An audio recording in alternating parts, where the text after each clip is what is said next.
এর মধ্যে okay okay so your mid exam will be coming Saturday, right? Yes, sir. So you have only Yes, sir. 2 days between, right? Tomorrow and day after tomorrow.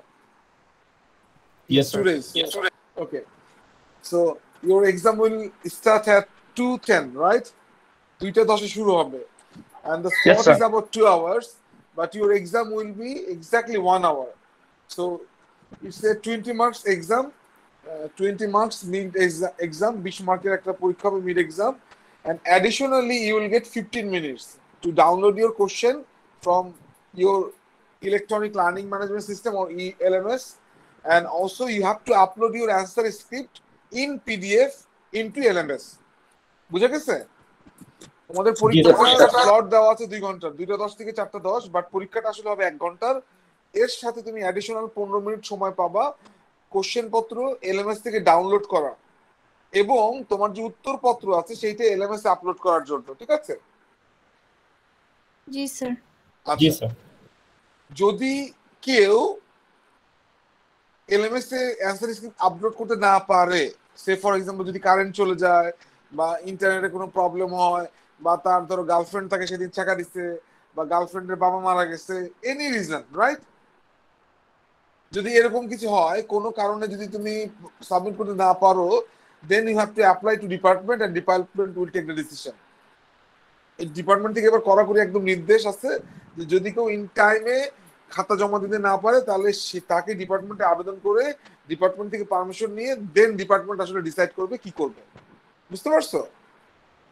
G sir. তাহলে তুমি অবশ্যই একটা backup plan তোমার রাখবা, যে current চলে গেলে কি হবে বা ইন্টারনেট চলে গেলে কি হবে, একটা ব্যাকআপ প্ল্যান থাকা উচিত। আর ইমিডিয়েটলি আমাকে জানাবা, যে কোনো একটা সমস্যা হয়েছে তাহলে ইমিডিয়েটলি আমাকে জানাবো। ব্যাপারটা বুঝতে পারছো? Yes sir. অনেক সময় এলএমএস কাজ করে না, অনেক সময় এলএমএস এ সবাই যখন একসাথে পেপার সাবমিট করতে থাকে, যখন মিড এক্সাম বা ফাইনাল এক্সাম হয় তখন তো সে তাকে সাবমিশন গুলো একসাথে অনেকগুলো পড়ে, তখন অনেক সময় এলএমএস ডাউন করে। এটা কি তোমরা জানো? অনেক সময় তুমি ই করতে পারো না, তোমার এলএমএস এ তুমি আপলোড করতে পারতেছো না, ঠিক আছে? সে আসলে নিচ্ছে না বা বিজি হচ্ছে, এনি রিজন। এইসব কারণে উইদিন এ টাইম, তোমার যেমন ধরো পরীক্ষা যদি হয় 2:30 শুরু, তাহলে 3:10 শেষ হয়ে যাবে এবং অ্যাডিশনাল 15 মিনিটস, তার মানে হচ্ছে the total time will be 3:25, ঠিক না? 3:25 পর্যন্ত তুমি সময় পাবো, 3:10 প্লাস 15 মিনিট, 3:25। এই 3:25 মধ্যে আমাকে ইমেল করতে হবে সেফ সাইটে থাকার জন্য, যদি তুমি কোনো কারণে ইএলএমএস এ আপলোড করতে না পারো তোমার অ্যান্সার স্ক্রিপ্ট, ঠিক আছে? আমি বুঝতে পারছি? তাহলে এটা তুমি তোমার সেফ সাইটে স্ক্রিপ্ট থাকবা। সহ ইমেল করব, ঠিক না স্যার? আবার বলো।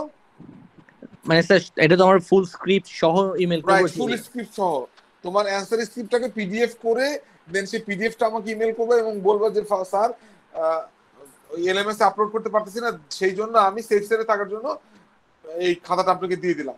বাট পরবর্তীতে তোমাকে এলএমএস এ আপলোড করতে হবেই।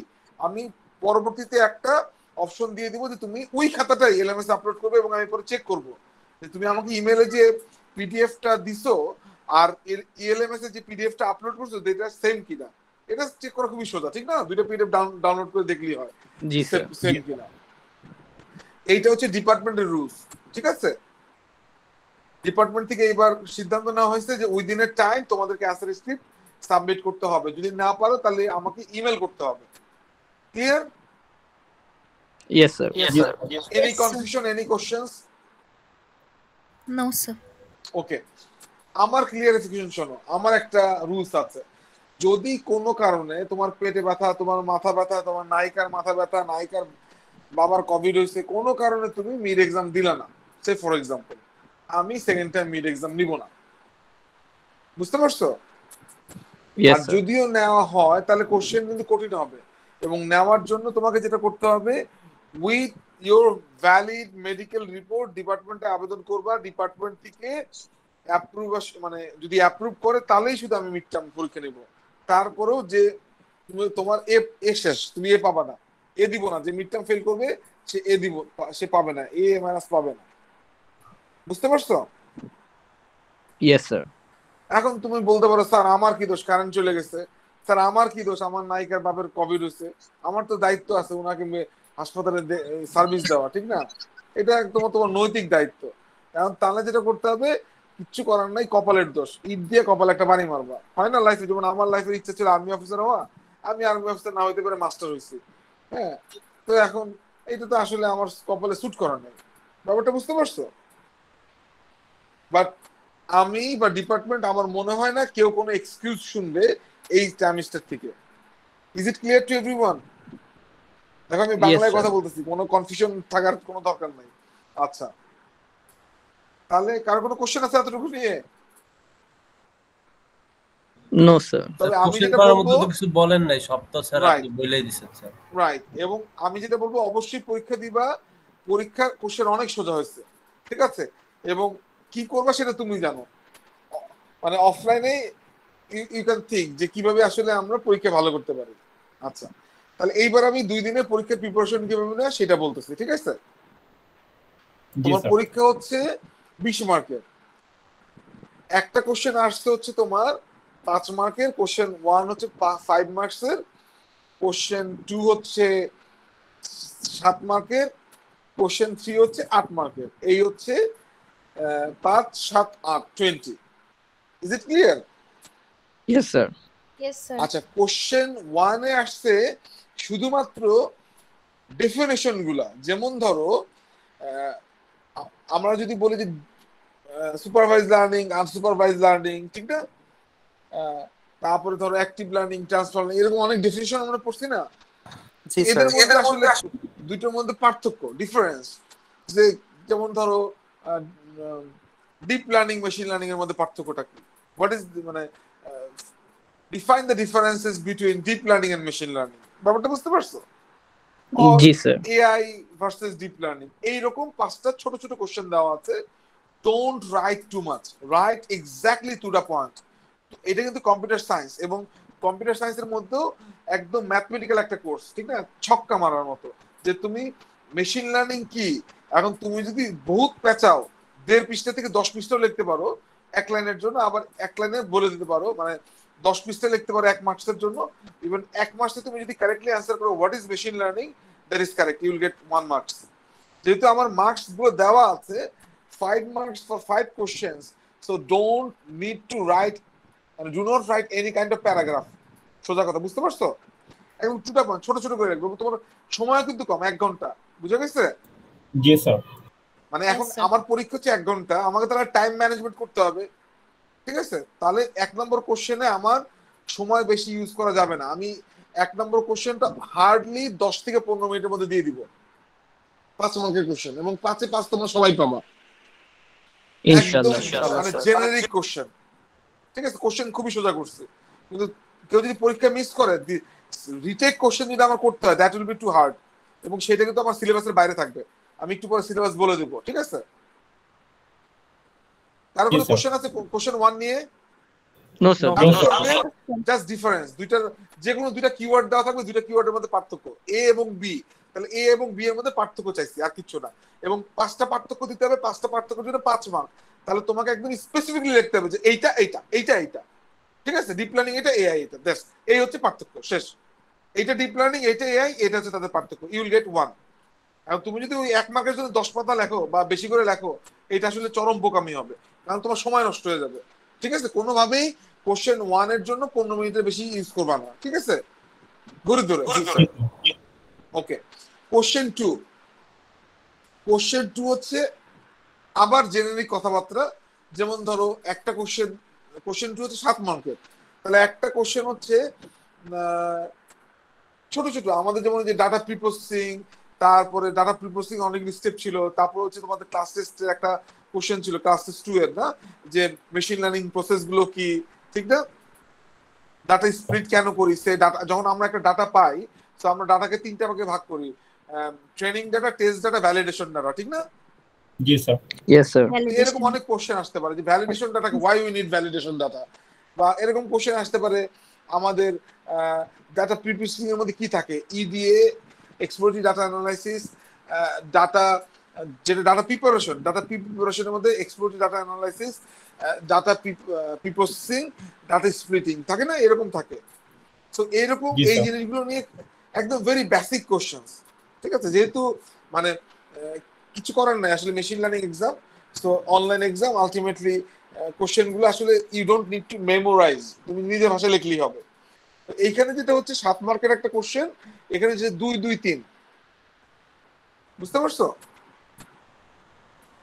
জি স্যার। জি স্যার। জি আচ্ছা, স্যার, বুঝতে পেরেছি। কোশ্চেন নাম্বার 3 ও very straightforward. Question number 3 হচ্ছে 3 3, না দাঁড়াও, আমি কি স্ক্রিন শেয়ার করছি?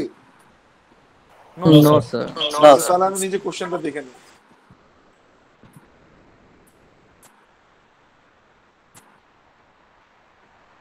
তোমরা অলমোস্ট সবাই 20 এ 20 পাবা, একদম গ্যারান্টি।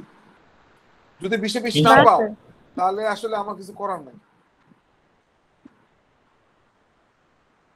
বলে তো অবশ্যই পাবো স্যার।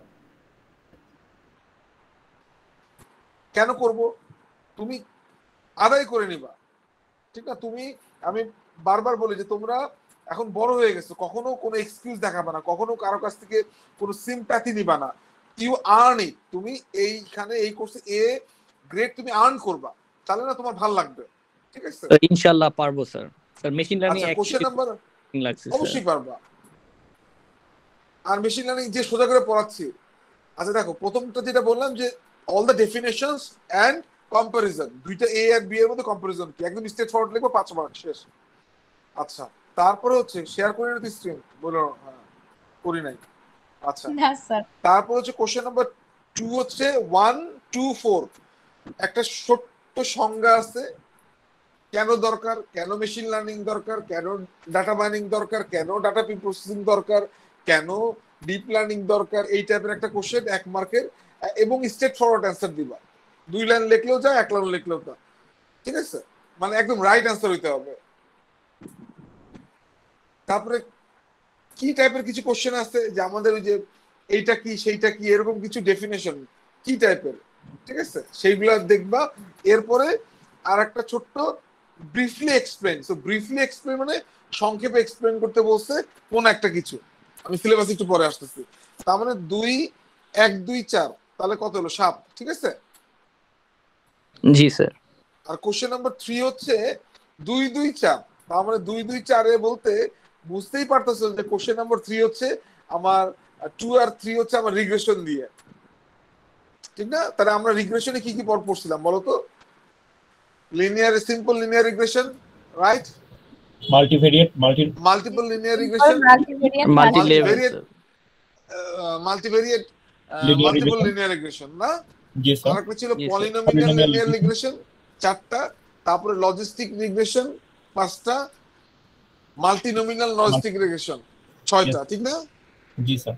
তাহলে এই 6টার থেকে এই 6 মানে তোমাদের তো আসলে সিলেবাস অনেক শর্ট একটা, কারণ আমার আইডিয়া হচ্ছে মানে আমি প্ল্যান করছি মিডের আগে হচ্ছে আমি রিগ্রেশন করাবো, রিগ্রেশন শেষ, মিডের পরে হচ্ছে আমি ডিপ লার্নিং করাবো।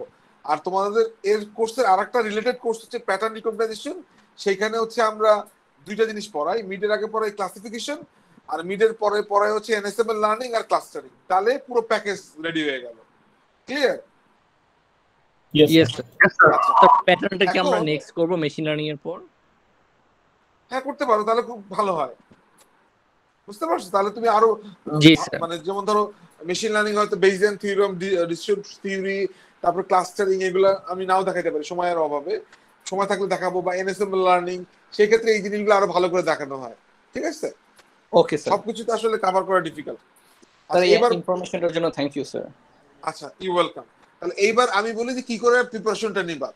দেখো, তোমাদের চ্যাপ্টার 1 যেটা ছিল, চ্যাপ্টার 1 ছিল ভেরি ইন্ট্রোডাক্টরি চ্যাপ্টার, যে মেশিন লার্নিং কি, ডেফিনেশনটা অবশ্যই দেখবা, ঠিক না?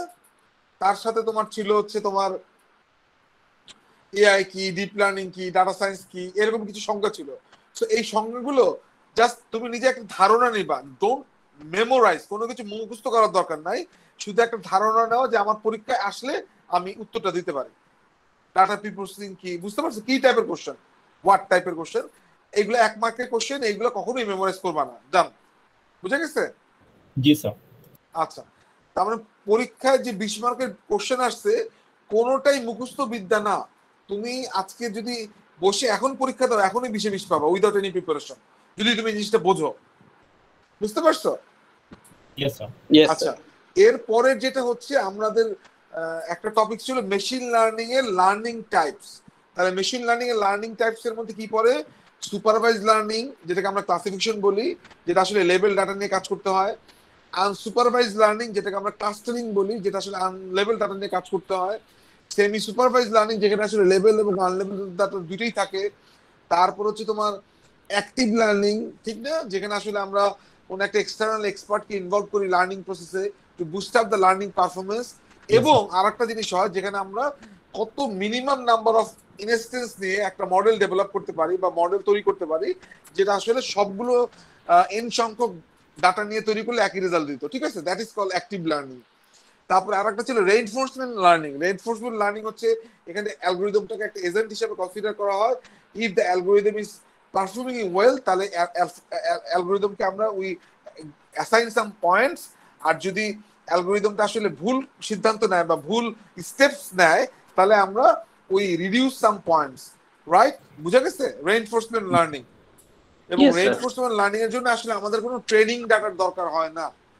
এটা আসলে একটা এনভায়রনমেন্টের মধ্যে কাজ করে। তুমি একটা প্রবলেম দিবা, সে through the experience or through the time সে আসলে প্রবলেম সলভ করবে। এবং সে যদি সঠিক দিকে সঠিক সিদ্ধান্ত নিতে থাকে, তাহলে তুমি তাকে পয়েন্ট দিতে থাকবা। সে যদি ভুল সিদ্ধান্ত নিতে থাকে, তাহলে তুমি পয়েন্ট ডিডাক্ট করতে থাকবা, মাইনাস করতে থাকবা, লেস করতে থাকবা। Is it clear? Yes, sir. Yes, transfer sir. Learning হচ্ছে একটা লার্নিং প্রসেস, যেটা হচ্ছে অলরেডি একটা model we have and model is working. এই এক্সিস্টিং মডেলটাকে আমরা অন্য একটা প্রবলেমে যদি ইউজ করি, ব্যবহার করতে চাই, তাকে সেটাকে বলা হচ্ছে transfer learning, right? Right, sir. Okay, আরেকটা লার্নিং আছে যেটাকে বলে sequence to sequence learning. Sequence to sequence learning হচ্ছে তুমি সিকোয়েন্স দিতে থাকবে আর ও মেশিন লার্ন করতে থাকবে। যেমন ধরো ফ্রেঞ্চ টু ইংলিশ ট্রান্সলেশন, বা ফ্রেঞ্চ টু বাংলা ট্রান্সলেশন, বা বাংলা টু ইংলিশ ট্রান্সলেশন, এইটাকে বলা হচ্ছে sequence to sequence learning. Is it clear? জি স্যার, ক্লিয়ার। তাহলে তোমাকে খুব ভালো করে এই লার্নিং টাইপস গুলো বুঝতে হবে। এমন হইতে পারে কোন একটা সিনারি দিয়ে বলা হইতে পারে, বলো তো দেখি এটা কি প্রবলেম, ক্লাসিফিকেশন প্রবলেম না সেমি কি বলে সেমি সুপারভাইজ লার্নিং প্রবলেম, নাকি ট্রান্সফার লার্নিং প্রবলেম, ঠিক আছে? ক্লিয়ার? বুঝে গেছে? জি স্যার, বুঝতে পেরেছি। এবং এদের মধ্যে পার্থক্য, যেমন ধরো সুপার ক্লাসিফিকেশন এবং ক্লাস্টারিং এর মধ্যে পার্থক্যটা কি? ক্লাসিফিকেশন ভার্সেস ক্লাস্টারিং, তাহলে তোমাকে বুঝায় বলতে হবে যে ক্লাসিফিকেশন এই জিনিস, ক্লাস্টারিং এই জিনিস, ঠিক আছে? ক্লাসিফিকেশন লেভেল ডাটা থাকে, ক্লাস্টারিং এর লেভেল ডাটা থাকে না, ঠিক না? স্যার একটা কোশ্চেন করি। জি। টেক্সট সামারাইজেশনের যদি কথা বলি, সেটা কি সিকোয়েন্স টু সিকোয়েন্স লার্নিং এর মধ্যে পড়ে? টেক্সট সামারাইজেশন, জি স্যার, আমি তাকে একটা টেক্সট দিব, সামারিও বুঝাই দিব যে এই টেক্সট দিলেই সামারি হয়, এই টেক্সট দিলেই সামারি হয়, এরকম অনেকগুলো ট্রেনিং ডাটা দিব। পরে আমি এটা যখন তাকে সিকোয়েন্স টু সিকোয়েন্স না, এটা আসলে আরএনএন দিয়ে করে। ধরো তোমার টেক্সট, ধরো একটা গরুর রচনা দিয়ে দিলা, বুঝতে জি পারছো? জি তো স্যার। গরুর রচনাটা সে নিজে এখন গরুর রচনাটা পড়ে সে নিজে ওইটাকে টেক্সট সামারাইজ করে দিবে। জি স্যার, বুঝতে পেরেছি। এখন আরএনএনটা তো সাধারণত তোমার এটাকে আসলে ডিপ লার্নিং এর মধ্যে পড়ে যায়। Yes, sir. এই যে টাইপস অফ তোমার হচ্ছে ক্লাসিফিকেশন প্রবলেম বা supervise learning problem, right sir. ঠিক আছে? সিকোয়েন্স টু সিকোয়েন্স বলতে বোঝাচ্ছে যে বাংলা সিকোয়েন্স আর ফ্রেঞ্চ মানে সামারি তো অন্য জিনিস হলো। তুমি একটা অ্যাবস্ট্রাক্ট চাচ্ছ বা একটা জিস চাচ্ছ from a large text, yes সেটা তো স্যার। সিকোয়েন্স টু সিকোয়েন্স হলো না। Okay sir. মেবি আমি ভুল আনসার করতে পারি, তুমি এটা ক্রস চেক করে নিও। মানে আমি আমার আন্ডারস্ট্যান্ডিং থেকে তোমাকে উত্তর দিলাম। জি স্যার। আচ্ছা, তাহলে বুঝা গেছে লার্নিং টাইপস, এইটা ইম্পর্টেন্ট। মিডে কোশ্চেন অবশ্যই আসছে লার্নিং টাইপ থেকে, ঠিক আছে? কারো কোনো কোশ্চেন আছে? No, sir. আচ্ছা, এরপরে একটা জিনিস আমরা পড়ছি, সেটা হচ্ছে মেশিন লার্নিং এর যে লার্নিং প্রসেস। দেখো, দেয়ার আর 6 steps, right? We collect the data, number 1, we prepare the data, number 2, we select the model, we build the model, ঠিক না? নাম্বার 3, তারপর হচ্ছে তোমার হচ্ছে we test the model, number 4, we validate the model or deploy the model, number 5, number 6 হচ্ছে we retain the model, right? Yes sir. এর একটা diagram ছিল, সেই এটা কিন্তু মিডের কোশ্চেন ছিল তোমাদের, কি বলে, ক্লাস 6 এর কোশ্চেন। সো এই কোশ্চেনটা মিডে আবার আসতে পারে, এবং এটা নিয়ে ভালো করে প্রিপারেশন নিয়ে রাখবে। এটা ওয়ান অফ দ্য মানে এই প্রত্যেকটা জিনিসই কিন্তু খুব ইম্পর্টেন্ট, রাইট? এবং এখানে ডাটা স্প্লিটিং আছে, এখানে তোমার মডেল ভ্যালিডেশন আছে, এখানে তোমার ডাটা প্রিপারেশন আছে, ঠিক না? জি স্যার। আচ্ছা, এর ভিতরে কিন্তু তুমি দেখবা যে যেমন ধরো ডাটা প্রিপ্রসেসিং, সেখানে ডাটা ক্লিনিং আছে, বা ধরো যে ডাটা ইম্পিউটেশন, ডাটা নর্মালাইজেশন, ডাটা ডিসক্রিটাইজেশন, এরকম অনেকগুলো ছোট ছোট ডেফিনেশন ছিল, ঠিক না? Yes sir. তো এইগুলো একটু দেখে নিবা, ঠিক আছে? তাহলে আমার Yes. চ্যাপ্টার 1 শেষ। তাহলে এগুলো পড়লেই তোমরা অলমোস্ট 1 থেকে 1.5টা কোশ্চেনের অ্যান্সার করে ফেলতে পারবা, মানে 10 to 12 মার্কস ডান, শুধু যদি এইগুলো সম্বন্ধে ক্লিয়ার আইডিয়া থাকে, কোনো পড়ার দরকার নেই মিডের জন্য, ঠিক আছে? জি স্যার। Yes sir. আর একটা জিনিস তোমরা ভুল করো, যেটা হচ্ছে হুবহু কপি করো। একদম হুবহু কপি করো না, তাহলে সেটা ধরা খাওয়ার সম্ভাবনা আছে। এবার তো নিজের মতো করে লিখবা, সমস্যা মানে তুমি নিজের ভাষায় নিজের মতো করে বুঝাই লিখবা, জাস্ট বোঝো জিনিসগুলো, ফ্রেন্ডের সাথে ডিসকাস করো, আর তাহলে নিজের মতো করে লেখো, দ্যাটস ইট। আচ্ছা, এরপরে যেটা হচ্ছে আমাদের ইম্পর্টেন্ট চ্যাপ্টার, কার জন্য? এই রিগ্রেশনের জন্য, ঠিক না? আমাদের সুপারভাইজ লার্নিং এর রিগ্রেশনটা নিয়ে আমরা আলোচনা করেছি, আর ক্লাসিফিকেশন নিয়ে আমরা মিডের পরে আলোচনা করব। ক্লাসিফিকেশনটা সাধারণত আমরা লার্ন করবো হচ্ছে নিউরাল নেটওয়ার্ক দিয়ে বা ডিপ লার্নিং দিয়ে, ঠিক আছে? জি স্যার। আচ্ছা, তাহলে রিগ্রেশনের জন্য প্রথম যে রিগ্রেশনটা ছিল সেটা ছিল আমাদের সিম্পল লিনিয়ার রিগ্রেশন, যে আমাদের ডাটাগুলো লিনিয়ার ফর্মে আছে, and can we build a model which is like a y equals to beta 0 plus beta 1 times x1, right? এখানে আসলে আমাদের একটা ইন্ডিপেন্ডেন্ট ভেরিয়েবল এবং একটা ডিপেন্ডেন্ট ভেরিয়েবল। সিম্পল, ডিপেন্ডেন্ট ভেরিয়েবলটা হচ্ছে আমার y আর ইন্ডিপেন্ডেন্ট ভেরিয়েবল হচ্ছে আমার x। So we need to build a function which is x equals to beta 1 or theta 0 or beta 0, যেটাই বলো না কেন, plus theta 1 or beta 1 times x1, right? or x। Yes sir. আচ্ছা, এখানে একটা মজার ব্যাপার আছে, এখানে একটা হচ্ছে তোমার স্লোপ আর একটা হচ্ছে intercept, right? Yes sir. Yes, sir. তাহলে তোমাকে বুঝতে হবে কোনটা স্লোপ কোনটা ইন্টারসেপ্ট। আমি একটা অঙ্ক দিয়ে দিতে পারি, ধরো বললাম যে ধরো y একটা ভ্যালু দিলাম ইকুয়ালস টু একটা আরেকটা ভ্যালু দিলাম, তারপর হচ্ছে প্লাস আরেকটা ভ্যালু টাইমস x। তাহলে কিন্তু বলতে হবে যে কোশ্চেন আসতেই পারে কোনটা স্লোপ কোনটা, স্লোপ একটা আর একটা ইন্টারসেপ্ট একটা, ঠিক আছে? আসতে পারে না? জি স্যার, বুঝেছি। আচ্ছা, এরপরে 2 নম্বরটা হচ্ছে যেটা খুব ইম্পর্টেন্ট, মাল্টিপল লিনিয়ার রিগ্রেশন। তার মানে বোঝা যাচ্ছে সিম্পল লিনিয়ার রিগ্রেশনের এত সোজা একটা অঙ্ক হয়তো নাও আসতে পারে, আসতে পারে। এখানে কিন্তু অঙ্কের কথা আছে, দেখো ম্যাথস। তাহলে সিম্পল লিনিয়ার রিগ্রেশন বা multiple linear regression or multivariate linear regression, এগুলো কিন্তু আসলে একটা টেবিল দিয়ে তোমাদেরকে বলা হতে পারে যে এর ওই যে তোমার কি বলবো প্যারামিটার এস্টিমেশনস গুলো আছে, বা যেটাকে আমরা বায়াস বলতে পারি, বা যেটাকে আমরা কি বলতে পারি তোমার স্লোপ অর ইন্টারসেপ্ট, সেগুলো বের করতে হবে, ঠিক না? জি স্যার। তো আমরা যদি আমাদের ধরো এরকম আছে x1 x2 দুটো ভেরিয়েবল আছে, আর y হচ্ছে আমার ডিপেন্ডেন্ট ভেরিয়েবল। তো আমরা এখানে y এর মান এবং x1 x2 এর মান কিন্তু গিভেন থাকবে, তাহলে বের করতে হবে কি শুধুমাত্র ওই থিটা বা বি এর মান বিটা, রাইট? ক্লিয়ার? আচ্ছা। দেখো তোমাদের কিন্তু আমি ক্লাসে করাইছি, এক্সাম্পল করাই দিচ্ছি, ঠিক না? কিভাবে থিটা 0 থিটা 1 এগুলোর মান বের করতে হয়, ঠিক না? Yes, theta sir. 0 theta 1 theta 2, তাহলে সেরকম একটা কোশ্চেন আসতে পারে। ইভেন এটা কার জন্য আসতে পারে? সিম্পল লিনিয়ার রিগ্রেশনের জন্য আসতে পারে, মাল্টিপল লিনিয়ার রিগ্রেশনের জন্য আসতে পারে, মাল্টিভেরিয়েট লিনিয়ার রিগ্রেশনের জন্য আসতে পারে, ঠিক আছে? যদি মাল্টিভেরিয়েট লিনিয়ার রিগ্রেশন দেয় তাহলে কিন্তু জিনিসটা কমপ্লেক্স, তাহলে ওই যে তোমাদের অলরেডি সূত্র আছে, ট্রান্সপোজ করতে হয়, ঠিক না? তারপর জি স্যার। মাল্টিপ্লাই করতে হয়, তো ওই সূত্র ইউজ করবা। স্যার একটা কোশ্চেন। না, তার আগে আমার আরেকটা জিনিস বলার আছে, যদি হুম। যেহেতু এটা অনলাইন এক্সাম, তুমি তো বই খাতা চোতা খুলে রাখবা, ঠিক না? তো এখানে যেটা হবে শুধু লার্ন দ্য প্রসেস, তুমি কি করে বের করবা। যেমন ধরো যদি সিম্পল লিনিয়ার রিগ্রেশন হয় সেখানে আমরা স্ট্যান্ডার্ড ডেভিয়েশন বের করে ফেলতেছি, ঠিক না?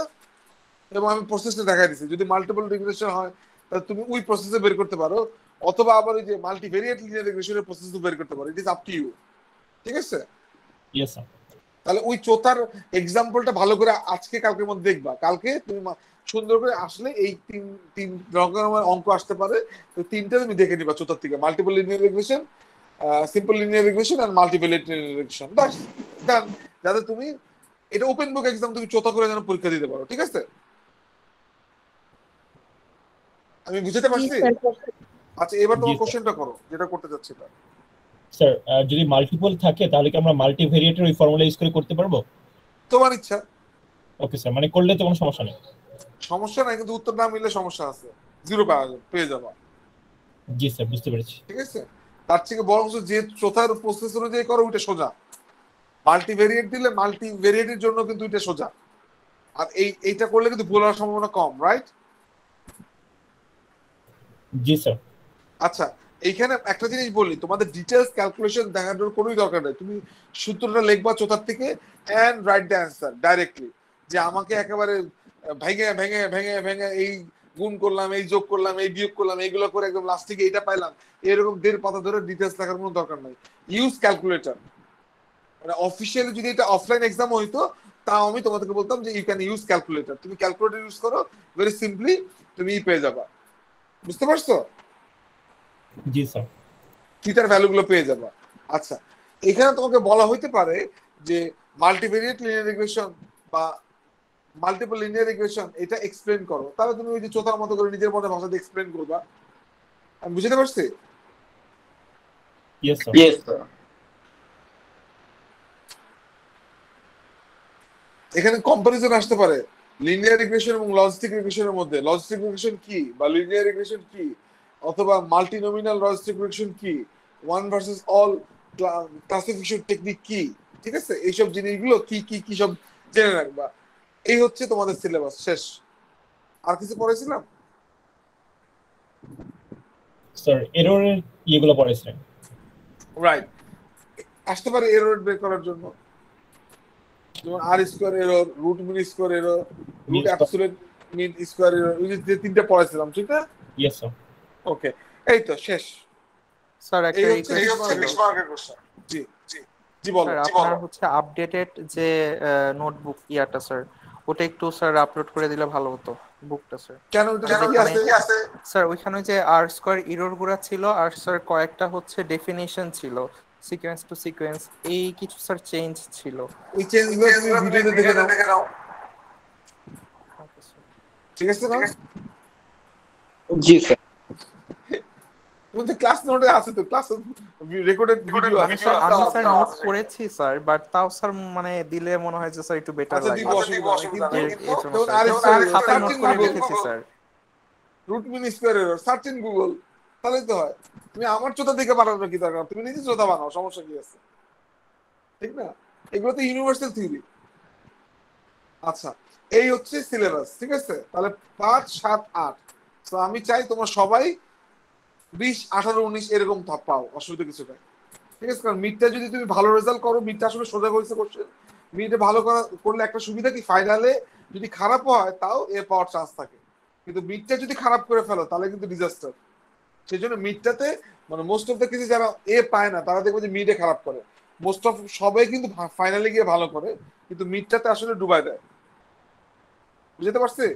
জি স্যার। সো ইনশাআল্লাহ আর্ন করব স্যার আমরা। আচ্ছা তাহলে এবার কি আমরা আমাদের আর কোনো কোশ্চেন আছে মিড নিয়ে? মিড এক্সাম নিয়ে কারো কোনো কোশ্চেন থাকলে করতে পারো। নেই স্যার। স্যার আমাদের সিটি টু কপ কি দেখেছেন স্যার? না, মিড উইকে দেখবো, মিডের পরে দিয়ে দিব রেজাল্ট। বুঝতে পারছো? কেন সিটি টুতে কি হয়েছে, কপি করছো? না স্যার, মানে স্যার জানতে চাচ্ছিলাম স্যার আমরা কতটুকু ঠিক করেছি স্যার, কারণ ওটা তো স্যার আমার মিডের সিলেবাস না স্যার। ওইটা পেলে পরেরটার জন্য ইয়া করতে সুবিধা হতো, ভাই যে ট্রাই সিটি টু টুটা তোমার ওই শ্রোতার মধ্যে দেওয়া হয়েছিল, ওই শ্রোতাতে দেখা যায় তুমি শ্রোতা থেকে কতটুকু কারেক্টলি লিখতে পারছো, ব্যাপারটা বুঝতে পারছো? জি স্যার, বুঝতে পেরেছি। আচ্ছা দাঁড়াও আমি একটু লাইটটা দিই আমার রুমের। ওকে, বাইরে সুন্দর বৃষ্টি হচ্ছে। ওকে আচ্ছা তাহলে আমাদের কি শেষ, রাইট? আমি তাহলে স্ক্রিনটা শেয়ার করি।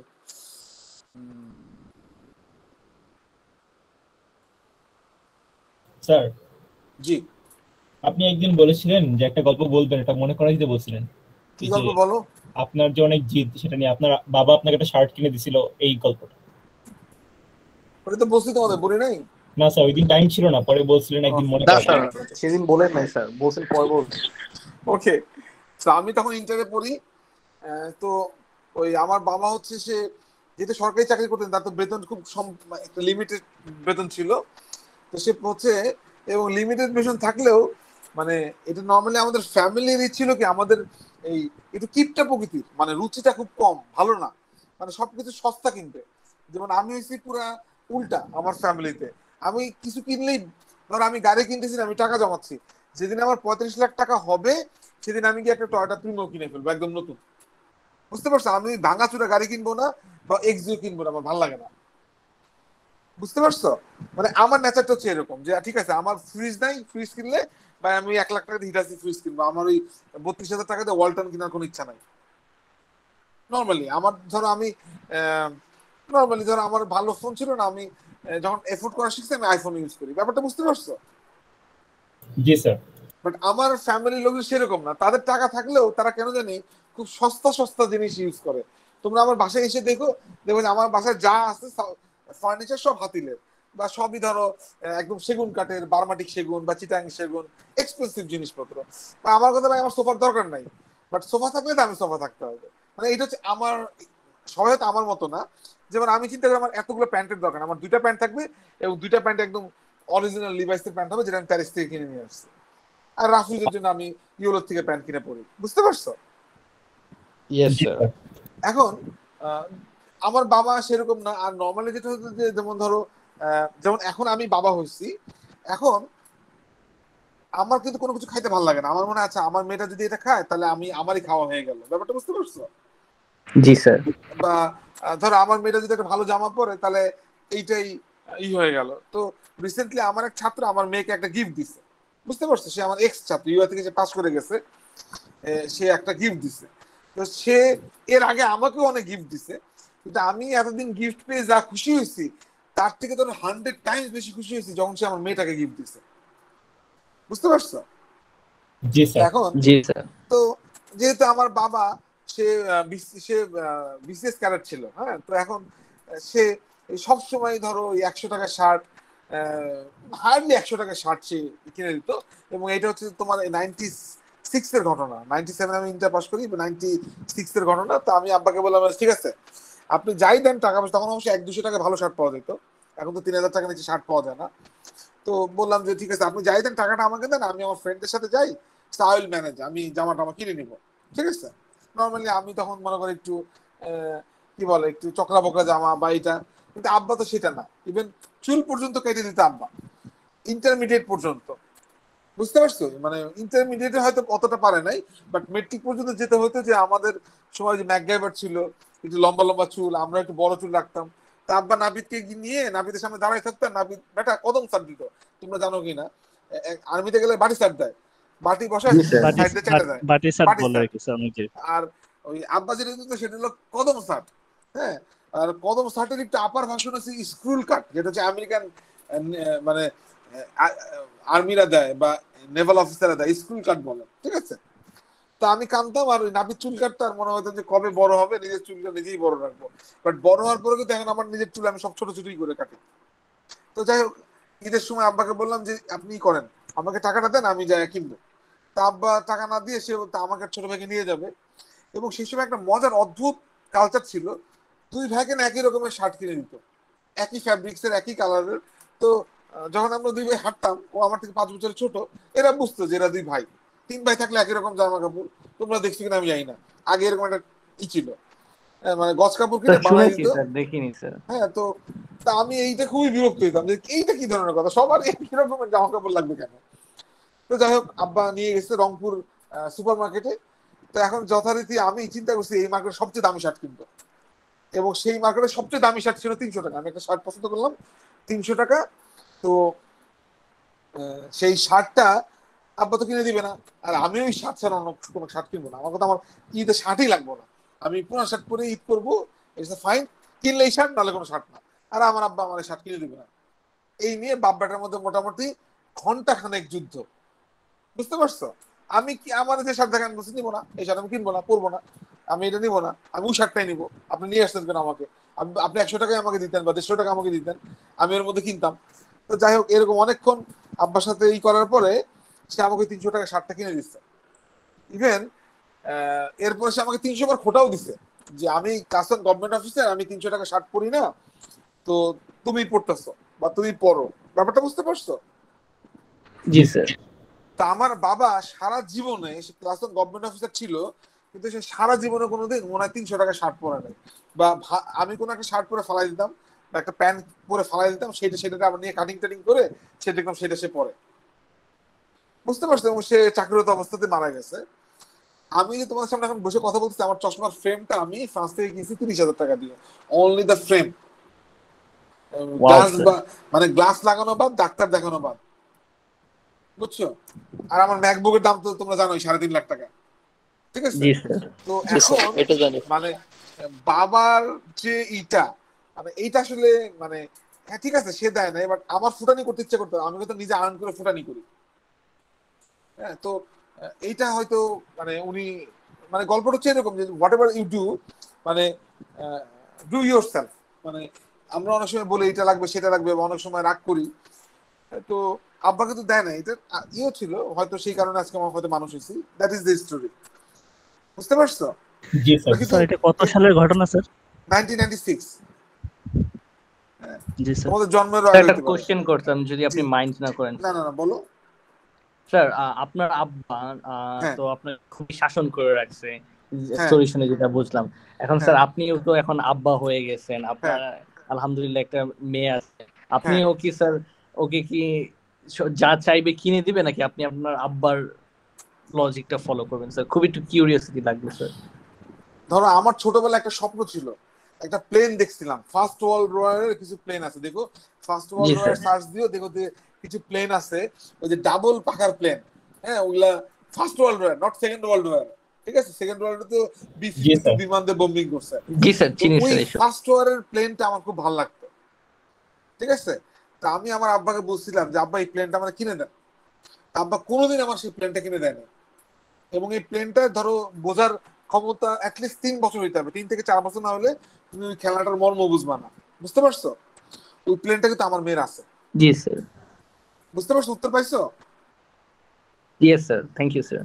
হ্যাঁ, আমার বাবা সে আমাকে কোনোদিন পড়ায় নাই, বছরে কোনোদিন পড়ায় নাই, পড়তে বসায় নাই, খালি বলতে পর পর কইয়া আমাকে বই নিয়ে আমি যখন বসতাম উনি বাইরে চলে যেতেন ক্লাবে বা বন্ধুদের সাথে আড্ডা দিতে যেতেন। আমি যখন পড়তেছি না তার তো কোনো খবর নাই।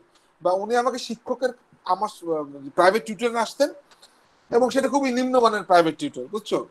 আসতেন, তারা যে কি পড়াইতেন এই কোনোদিন কিছু করে নাই।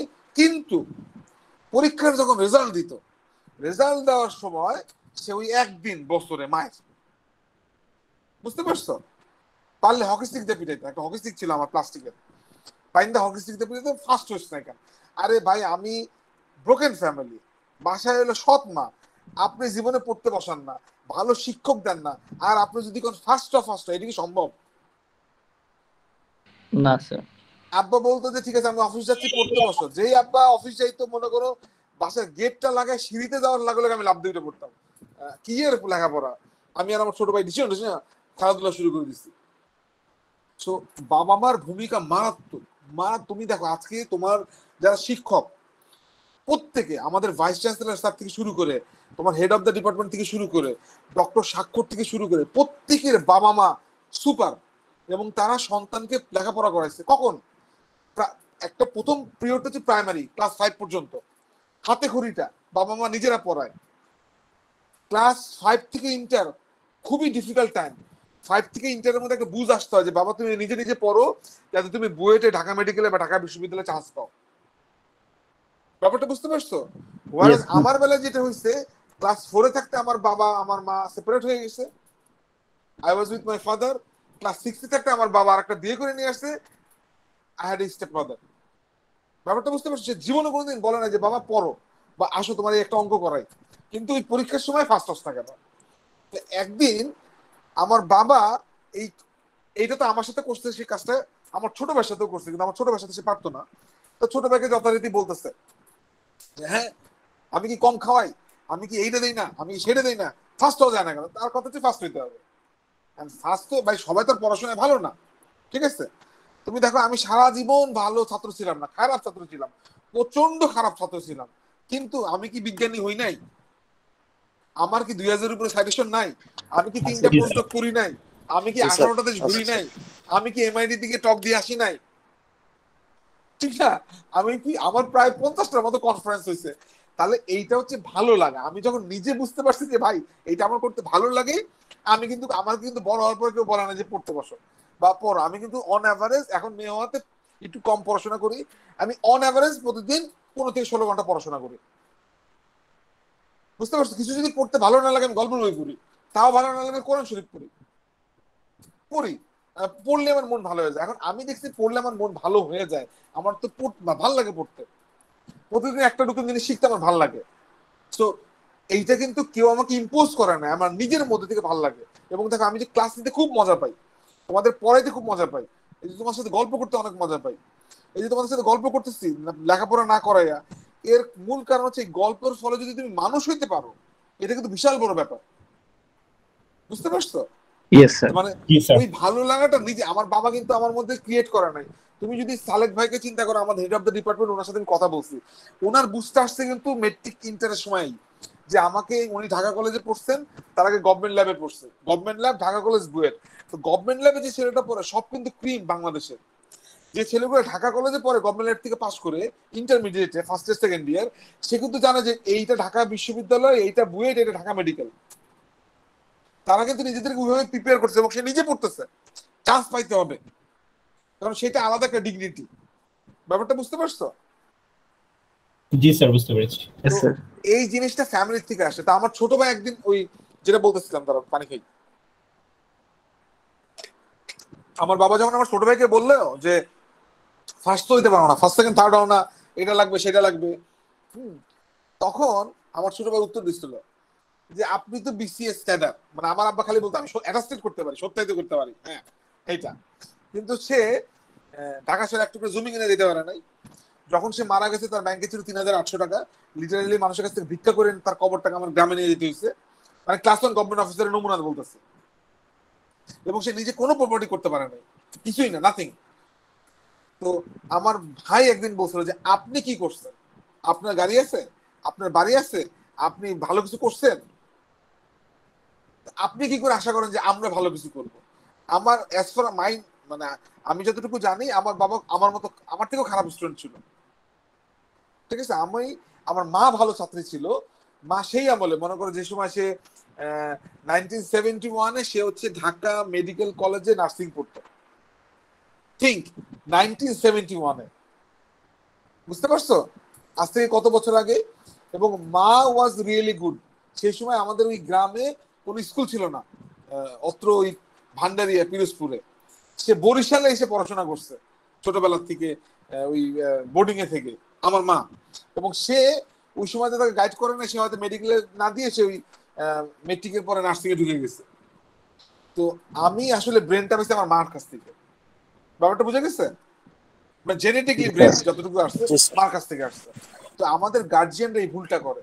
যেমন দেখো আমি বারবার তোমাদেরকে বলি যে স্বপ্ন দেখো, ভালো কিছু করার স্বপ্ন দেখো, মানুষ হওয়ার স্বপ্ন দেখো। একবার যদি তোমার মধ্যে ইচ্ছাটা ঢুকে যায়, তুমি চিন্তা করো, মানুষ পিএইচডি করতে পারে না। আমার কোনো ফ্রেন্ড পিএইচডি করতে পারে নাই। আমি আমার বংশের প্রথম পিএইচডি, বাবার বংশের, মায়ের বংশের। এবং আমি ফার্স্ট পার্সন যে প্রাইভেট বিশ্ববিদ্যালয়ে পড়ে পাবলিক বিশ্ববিদ্যালয় থেকে ডক্টরেট ডিগ্রি নিচ্ছে। বিদেশ থেকে ডক্টরেট ডিগ্রি নেওয়া সোজা, সিস্টেমে দিয়ে দেয়। বাংলাদেশে কি খারাপ জিনিস, যেদিন মানে ঢুকবা সেদিন বুঝবা পাবলিক বিশ্ববিদ্যালয় কারে কি বলে। বুঝতে পারছো? আমার ডিগ্রি অ্যাওয়ার্ড দিতে তারা 1 বছর সময় নিচ্ছে, বলে আমি 1 বছর আগে আমার ডিগ্রি হয়ে যায়। বুঝতে পারছো? জি স্যার। এখন কি জানি কেন এটা বলতে গেছি, ভুলে গেছি। বুঝছো? মানে মানুষের ইচ্ছাটা খুব ইম্পর্টেন্ট। ইচ্ছা শক্তি, ধরো আমার মনে পড়ছে, তার মানে দেখো আমি ডক্টরেট ডিগ্রি লাভ করার পরে 3টা পোস্টডক করছি, ইংল্যান্ডে একটা, বেলজিয়ামে একটা, ফ্রান্সে একটা। এখন আমার যদি ইচ্ছা না থাকতো, শরীরে তেল না থাকতো, আমার কি এটা হইতো? কেউ আমার ফোর্স করে করাতে পারে? পারে না। মফিজ স্যার কখন আমার বলছে যে গবেষণা করো, পড়াশোনা করো? বলে নাই। আমার বাসার থেকে কেউ আমার বলছে? বলে নাই। আমি কিন্তু নিজে ক্ষুধা নিজে পড়ি। ধরো এখন আমার ক্ষুধা হচ্ছে মানুষ আমাকে জানবে, হ্যাঁ, বাংলাদেশের লোকজন আমাকে জানবে, আমি স্বাধীনতা পদক পাইতে চাই, আমি 21 পদক পাইতে চাই, আমি নোবেল প্রাইজ পাইতে চাই। এটা স্বপ্ন, আমি জানি যে নোবেল প্রাইজ মানে এটা একটা মানে বলবো না ফানি, বাট স্বপ্ন থাকা ইন্টারেস্টিং। ইনশাআল্লাহ স্যার, চেষ্টা করলে মানে ইনশাআল্লাহ আপনি পাবেন। দিস ইজ মাই ড্রিম যে আমি একটা নোবেল প্রাইজ পাবো। ঠিক আছে, এই ড্রিমটা আমার সেই দিন হয়েছে যেটা আমি ক্যামব্রিজ বিশ্ববিদ্যালয়ে ভিজিট করছি। এক প্রফেসরের রুমে গেছি, দেখি তার টেবিলে প্রায় 20 থেকে 25টা কলম সাজানো। তা মানে আমার খুবই আশ্চর্য লাগছে যে এই কলমগুলো কেন, জিজ্ঞেস করছে। বলে সে এবার নোবেল প্রাইজ পাইছে, তা প্রত্যেকটা প্রফেসরের কিছু ফেভারিট পেন থাকে, তো তার কলিগরা তার প্রত্যেকের ফেভারিট পেন তাকে দিছে। মানুষের তো মানে বাংলাদেশের শিক্ষা মানে একটা জাতির মেরুদণ্ড তো শিক্ষা। আমাদের শিক্ষা আছে, আমাদের শিক্ষক কিন্তু শিক্ষা নাই, তো জাতির শিক্ষা থাকবে কিভাবে? ব্যাপারটা বুঝতে পারছো? তো মানে তোমাদের যদি নিজের স্বপ্ন থাকে, যেমন ধরো আমার স্বপ্ন আমার এখন ঘুমাতে দেয় না। আমি কিন্তু প্রায় 42, আমি এই 24 তারিখে ফুল প্রফেসর হওয়ার জন্য অ্যাপ্লাই করবো। এখন মনে করো ইউরোপে এমন আমার প্রোফাইল হয়েছে, যে কোনো মুহূর্তে যে কোনো দেশে আমি চলে যেতে পারি। ইউরোপে, আমেরিকার ভিসা আছে আমার এখন, এয়ারপোর্টে যাবো, প্লেনের টিকিট কেটে চলে যাবো এখন আমেরিকায়। এত কিছু অ্যাচিভ করছি, তারপরেও আমার স্বপ্ন আছে যে না, আরো ভালো কিছু করা যায় কিনা। ব্যাপারটা কি বোঝা গেছে? Yes sir. তো এইটার জন্য মানে তোমার ইচ্ছাটা ইম্পর্টেন্ট। তুমি যদি মনে করো যে আমি বড় প্রোগ্রামার হব, আমি গুগলে গিয়ে চাকরি করবো, হয়তো তুমি এখন পারতেছো না, তুমি 20 বছর পরে হলেও গুগলে গিয়ে চাকরি করতে পারো। পারো, জানো এটা? তুমি এখন হয়তো খুব ভালো প্রোগ্রামার না, তোমার সিজিপিএ ভালো না, বাট তুমি পাস করার পরে হার্ড ওয়ার্ক, তোমাকে জীবনে একটা না একটা সময় হার্ড ওয়ার্ক দিতেই হবে। যেমন যারা বুয়েটে পড়ছে তারা কি করছে, তারা যখন 9-10-এ পড়ছে তারা কিন্তু সেই সময় হার্ড ওয়ার্ক দিচ্ছে ওই 4-5টা বছর। আজকে আমি ফটোফটো করতেছি, আমি পিএইচডি করতে গিয়ে 2007 সাল থেকে 12 সাল পর্যন্ত প্রচন্ড হার্ড ওয়ার্ক দিছি। বুঝতে পারছো? সো হার্ড ওয়ার্ক প্রত্যেকে দিতেই হবে, নো ওয়ে।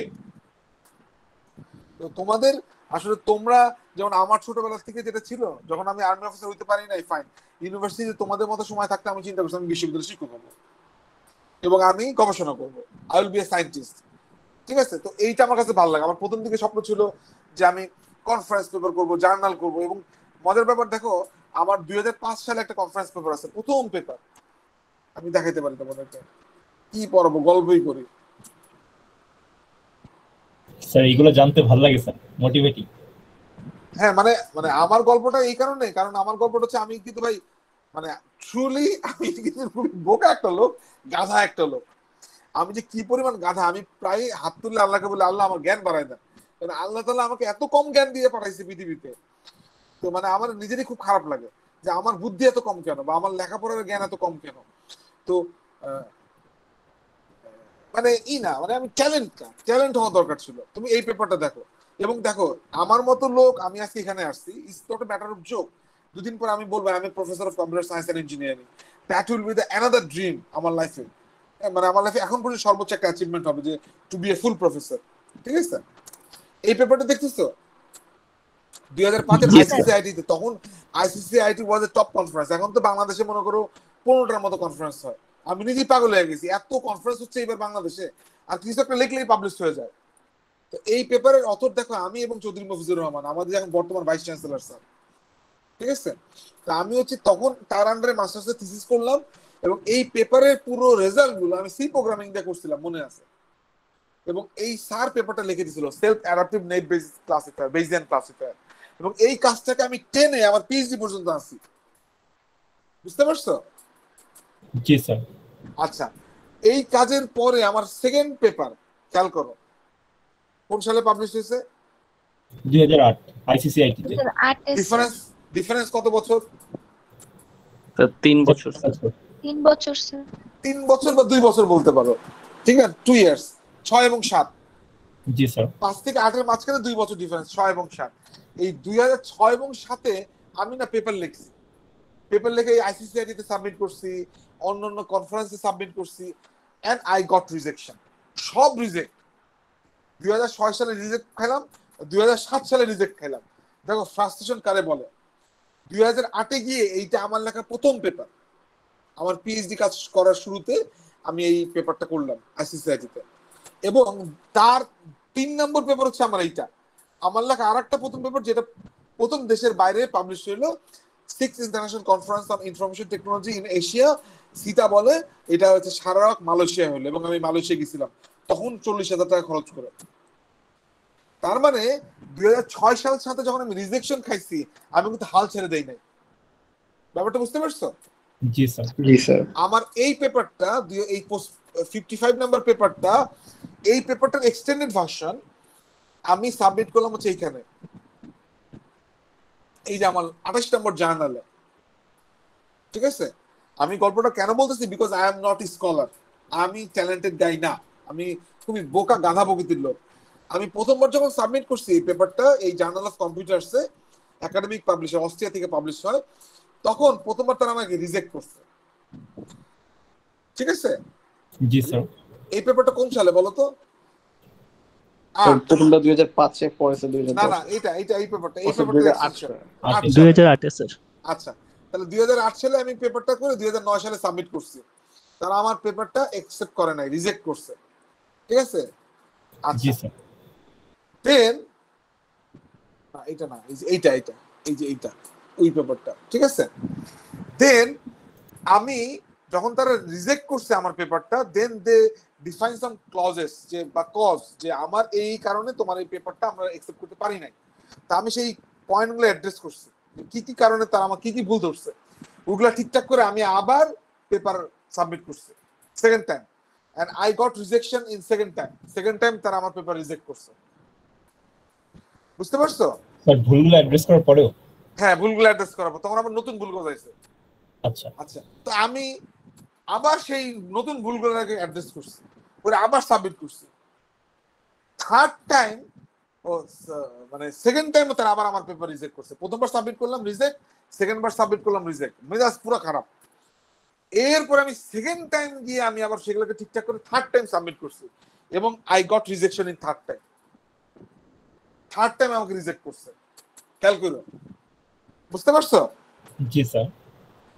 এরপরে আমি থার্ড টাইম, আমি তার মানে কত বড় ছেসরা, মানে নাসুর বান্দা, নাসুর বান্দা না, ছেসরা বলতে পারি, কতটুকু মানে মানে আমার পুরো জেদ চেপে গেছে যে দেখি না কি হয়, আমারটা অ্যাকসেপ্ট করতেই হবে। Dedication sir. আমি পেপারটাকে ঠিকঠাক করে দিছি, আর তারা দেখছি শালা তো খারাপ লোক, এই ব্যাটার আবার রিজেক্ট করলে আবার দিব, এন্ড থার্ড টাইম সাবমিট করার পরে দে অ্যাকসেপ্টেড মাই পেপার। বুঝতে পারছো? জি স্যার। এই পেপার অ্যাকসেপ্টেন্সের পরে থেকে এখন আমার 90টার উপরে পেপার হয়েছে, 90। আমার লেখা কোনো paper as a first author হিসাবে আমি এর পরে কোনো কনফারেন্স অফ জার্নাল হোক, I didn't get any rejection. বুঝতে পারছো? জি স্যার। জি স্যার। এবং এই তো, এবং সবচেয়ে ভালো লাগে যখন আমি এটা দেখি,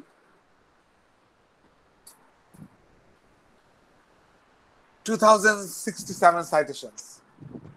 কারণ আমি বোকা লোক, আমি যদি পারি তোমরা আরো পারবা।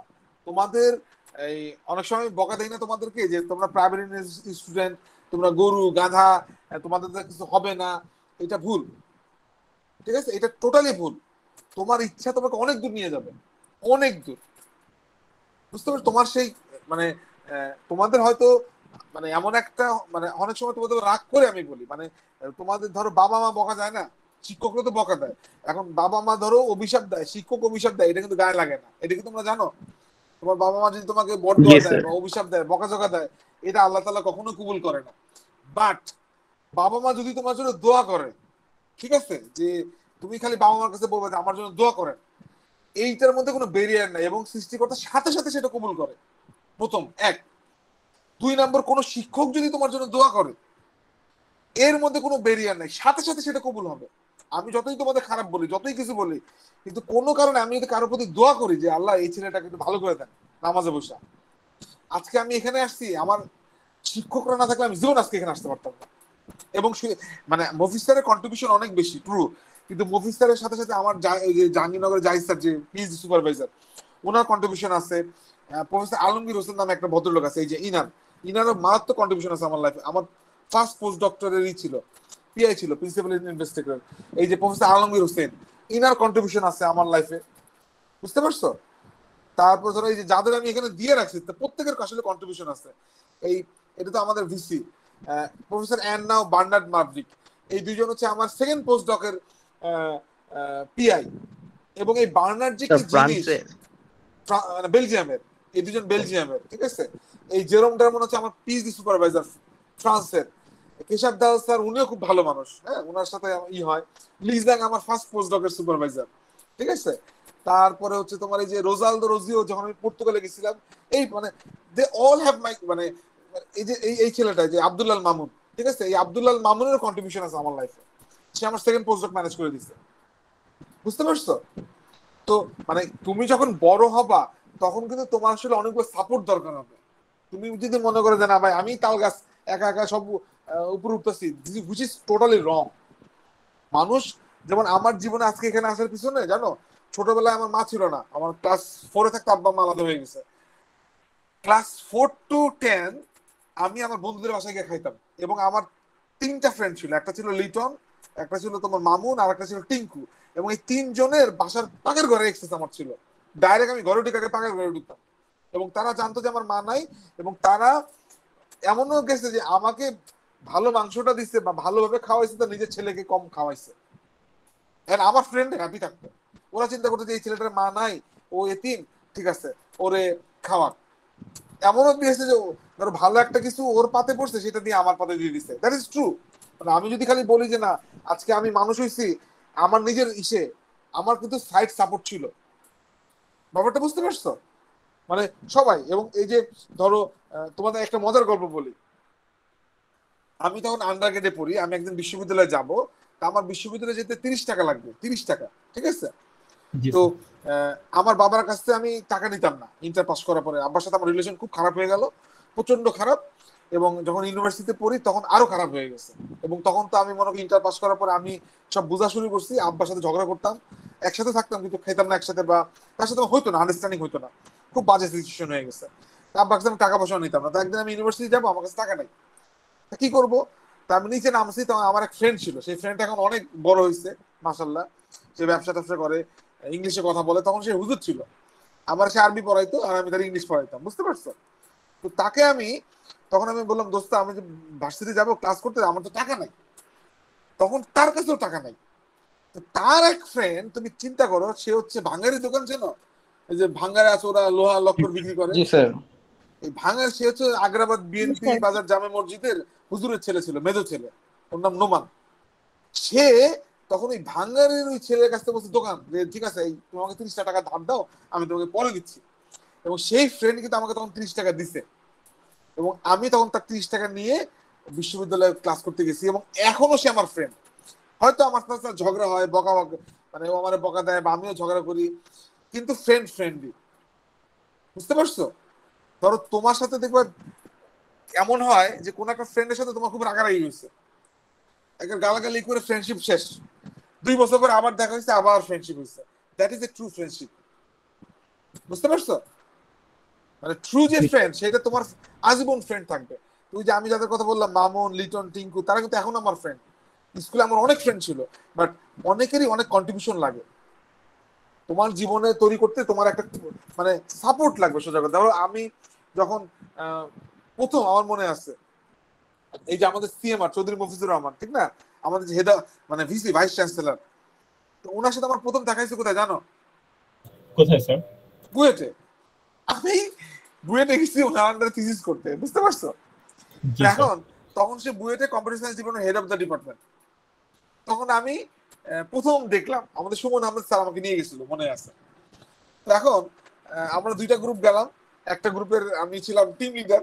তো এখন যাওয়ার পরে স্যারকে দেখলাম, এবং দেখো সেই দিন থেকে আমি প্রথম দিকে চিন্তা করছি স্যারের মন জয় করা যায় কেমন, ঠিক আছে, এই লোকের মতো আমাকে হইতে হবে, আমি যা জীবনে ভুল করছি, বাট আমি এখন এর মতো হবো। আর তখন কিন্তু আমি তোমাদের সমান আন্ডারগ্রেড স্টুডেন্ট, ফাইনাল ইয়ারের, বুঝতে পারছো?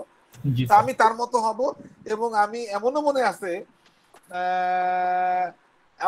আছে যে কোনো কারণে স্যারের বাসায় গেছি শুক্রবার দিন। এখন স্যার জুমার নামাজ পড়তে যাবে, তার সাথে আমি জুমার নামাজে পড়তে গেছি, ঠিক আছে। তারপরে এক সময় আছে না মসজিদের জুতাটা বা স্যান্ডেল রাখে, তা আমি চিন্তা করছি যে নামাজ শেষ হওয়ার সাথে সাথে আমি গিয়ে স্যারের স্যান্ডেল নিয়ে আসবো, জুতোটা নিয়ে আসবো, বুঝতে পারছো? তা আমি তাই যেমন কথা বেশি তেল দেওয়ার জন্য গিয়ে দৌড়ায় জুতা নিয়ে আসি, স্যার দিচ্ছে আমার বকা যে তুমি আমার জুতা আনছো কেন। বাট ব্যাপারটা হচ্ছে এরকম যে একটা মানুষের মতো হওয়া, একটা মডেল ক্রিয়েট করা যে সে এখন ইউআইর ভিসি, আমি স্বপ্ন দেখি আমি ইউআইর ভিসি হবো, হইতে পারি না এখন পরে সেটা পরের কথা, দ্যাট ইজ মাই ড্রিম। ওই ভিসি অর্জনে আমার যা লাগে আমি সেটা করবো, বুঝতে পারছো? জি স্যার। তো তোমাদের জীবনে একটা লক্ষ্য থাকতে হবে। এবং তুমি দেখো, তুমি আমার সম্বন্ধে মফিস্তারের সাথে কথা বললো, শুধুমাত্র যে পড়াশোনার বিষয় তা না, আমি কোনো সুন্দর মেয়ে দেখলে, রাস্তায় কোনো সুন্দর মেয়ে দেখলে স্যারের কাছে বলতে পারবো স্যার এই মেয়েটা দেখছেন সুন্দর, ভালো লাগছে স্যার, এরকম রিলেশন গার্জিয়ানের মতো। মজার ঘটনা শোনো, আমি যখন ফ্রান্সে যাব আমার পিএইচডি করতে, বুঝতে পারছো, এই যে যখন ইরাসমাস সিলিং স্কলারশিপটা আমি পেলাম, জি স্যার। তখন ঠিক যেদিন আমার ফ্লাইট তার 2 দিন আগে, 2 থেকে 3 দিন আগে আমার মনে আছে একটা ইমেল আসলো যে তুমি তোমার স্কলারশিপের টাকাটা মাসের 24 তারিখে পাবা, তা এই 24 দিন চলতে তোমার যে টাকাটা লাগবে সেই টাকাটা তুমি নিয়ে আসো। এবং সেই টাকাটা কত? 1000 ইউরো। বাসা ভাড়া দিতে হবে, বাসা ভাড়া অ্যাডভান্স আছে, বাসা ভাড়া দিতে হবে, এবং খাওয়া মিলে তোমার 1000 ইউরোর মতো লাগবে। এই 1000 ইউরো তুমি নিয়ে আসো। 2009 সালের ঘটনা বলতেছি আমি, বুঝতে পারছো? 2009 আমি ফ্রান্সে পিএইচডি করতে গেছিলাম। তখন এই মেলটা পাওয়ার পরে, তখন তো আমার আব্বা নাই, আব্বা 2003-এ মারা গেছে, আম্মা 2007-এ মারা গেছে। 9 আমি কি করব, আমার হাতে তো টাকা পয়সা নাই। তা আমি প্রথমে ইমেলটা পাই কি করছি জানো? আমার বড় চাচা ছিলেন পানি ইউনিভার্সিটির চিফ ইঞ্জিনিয়ার, ঢাকা শহরে তার 6টা বাড়ি, মানে 6টা নয় 5টা বাড়ি, শ্যামলী দিয়ে তার 3টা বাড়ি আছে, এবং বিশাল বিশাল বাড়ি, চিফ ইঞ্জিনিয়ার, ঠিক আছে। আমি প্রথমে আমার চাচার বাসায় গেছি এবং চাচাকে বলছি চাচা এই আমি স্কলারশিপটা পেয়েছি, আমি তো ই করবো, ফ্রান্সে যাবো, তা ওরা হুট করে আমাকে বলছে 1000 ইউরো নিয়ে যেতে, আমি কই পাবো 1 লাখ টাকা, আপনি আমাকে 1 লাখ টাকা ধার দেন। আপন চাচা, মানে আপন চাচা, আব্বার বড় ভাই, ঠিক আছে, বুঝতে পারছো? জি স্যার। সেই চাচা আমাকে 5000 টাকা দিচ্ছিল, 5000 টাকা, বলে আমার কাছে তো টাকা পয়সা নাই, আমি তো বাড়ির কাজ করতেছি, তুমি এই 5000 টাকা নাও, গরম জামা কাপড় কিনে ফ্রান্সে যাও, সমস্যা নাই, যাও। তা আমি সেকেন্ড কি কাজটা করছি জানো? যখন বড় চাচার কাছে আমি টাকাটা পেলাম না, মনটা খুবই খারাপ হয়েছে। আই ওয়াজ সো, মানে কি বলবো, মানে কি খুবই ছোট মনে হচ্ছে নিজেকে। তখন আমি মফিস্তারের কাছে আসছি। মফিস্তার তখন হচ্ছে প্রো ভাইস চ্যান্সেলর ইউআইউর, ওই ধানমন্ডি আমাদের যে ইসে বসে, আমাদের আগের ক্যাম্পাসে, বুঝতে পারছো? জি স্যার। এবং তখন মনে আছে 4:30টার মতো বাজে, আমি তখন এসে মফিস্তারকে বললাম স্যার আমি তো টাকাটা ম্যানেজ করতে পারি নাই, কিন্তু আমার তো প্লেনের টিকিট পাঠিয়ে দিয়েছি, স্কলারশিপ সবকিছু রেডি, আমি কিভাবে স্যার ফ্রান্সে যাবো? স্যারকে আমি বলছি, আমি কিন্তু স্যার কাছে টাকা চাই নাই যে স্যার আমাকে 1 লক্ষ টাকা ধার দেন। আমি চেয়েছিলাম আমার আপন চাচার কাছে, হি ওয়াজ এ চিফ ইঞ্জিনিয়ার পানি উন্নয়ন বোর্ডের, ঠিক আছে। তো মফিজ স্যারকে খালি আমি কথাটা বলছি এবং বললাম চাচার কাছে গেছিলাম, উনি আমার 5000 টাকা দিয়ে পাঠিয়ে দিচ্ছে, আমার তো আরো 95,000 টাকা স্যার শর্ট, মনে হয় না স্যার ফ্রান্সে যাওয়া হবে।